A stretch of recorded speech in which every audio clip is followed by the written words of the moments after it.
Hello అందరికీ ఈరోజు ఉప్మా చేసుకుందామండి. ఒక చిన్న ఆనియన్, టొమాటో, పచ్చిమిర్చి, కొంచెం కొత్తిమీర, పల్లీలు, పోపు దినుసులు అండ్ 1 గ్లాస్ ఆఫ్ ఉప్మా రవ్వ, వాటర్. కొంచెం ఒక బాండీ పెట్టుకొని కొంచెం ఉప్మా రవ్వ ఒక గ్లాస్ తీసుకున్నాం కదా!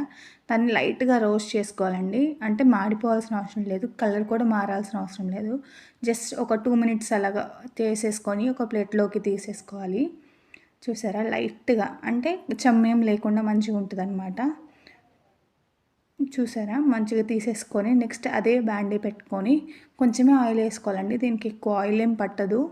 కొంచెం ఆయిల్ తీసుకొని అందులోకి మనం తీసుకున్న పోపు దినుసులు అవి వేసుకొని కొంచెం ఫ్రై చేసి తర్వాతకి మనం తీసుకున్న పల్లీలు ఉంటాయి కదా, అవి వేసి లైట్గా ఫ్రై చేసుకోవాలండి. మా వారికి కొంచెం పల్లీలు కానీ జీడిపప్పు కానీ ఉంటే ఇష్టం, కానీ ప్రస్తుతానికి ఇప్పుడైతే కాజు లేవన్నమాట.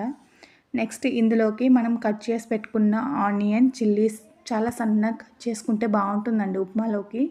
పెద్ద పెద్దగా కట్ చేసుకుంటే మనకి బాగా కనిపించి అంత తినబుద్ధి కాదనమాట. అవి వేసేసుకొని కొంచెం ఫ్రై అయ్యాక ఉంటే కొంచెం అల్లం కూడా చిన్న పీసెస్గా కట్ చేసి వేసుకోండి, బాగుంటుంది. ప్రస్తుతానికైతే లేదని వేయట్లేదు నేనైతే. అండ్ 1 టమాటో తీసుకున్నాం కదా, అది కూడా కట్ చేసి వేసేసుకోవాలండి. చూసారా? సన్న పీసెస్ కింద కట్ చేసుకుంటే మనకి త్వరగా మగ్గిపోతుంది. నెక్స్ట్ ఇందులోకి కొంచెం చిటికెడు పసుపు, మనకి టేస్ట్‌కి తగ్గట్టు సాల్ట్ వేసుకోవాలండి. నేనైతే ఇక్కడ ఒక 1 స్పూన్ వేస్తున్నాను. ఇది వేసాక కాసేపు ఇలా కలిపెట్టేసి లిడ్ పెట్టేసి క్లోజ్ చేసి టొమాటోని మగ్గించుకోవాలండి. టొమాటో కొంచెం సాఫ్ట్ అవ్వాలి. చూస్తున్నారా? ఇలా ఇప్పుడు ఇప్పుడు 1 గ్లాస్ ఆఫ్ రవ్వ తీసుకున్నా కాబట్టి ఒక గ్లాస్‌కి 4 గ్లాసెస్ వాటర్ తీసుకుంటున్నాను. మా వారికి కొంచెం లైట్‌గా జోరుగా ఉంటేనే ఇష్టం.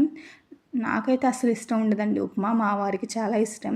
4 గ్లాసెస్ ఆఫ్ వాటర్ వేసుకొని మంచిగా కలబెట్టేసుకొని ఇప్పుడు లిడ్ ఉంటుంది కదండి, మూత పెట్టేసుకొని దాన్ని బాయిల్ అవ్వాలండి. బాయిల్ అవ్వేటప్పుడు ఓపెన్ చేసుకొని ఇప్పుడే మనకి సాల్ట్ కానీ ఏదైనా అడ్జస్ట్ చేసుకోవాలంటే చేసుకోవచ్చండి.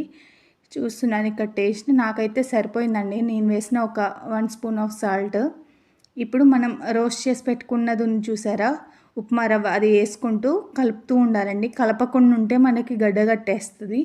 ఇలాంటి టైంలోనే కలుపుకుంటూ అది లో ఫ్లేమ్లో పెట్టుకోవాలండి, హై ఫ్లేమ్లో పెట్టద్దు. చూసారా? ఇలాగా దగ్గరికి అయిపోతుంది. ఇలాంటి టైంలోనే మనం కట్ చేసుకున్న కొత్తిమీర వాష్ చేసుకొని వేసుకోవాలండి. చూసారా? చాలా టేస్టీగా ఉంటుంది. Okay, bye.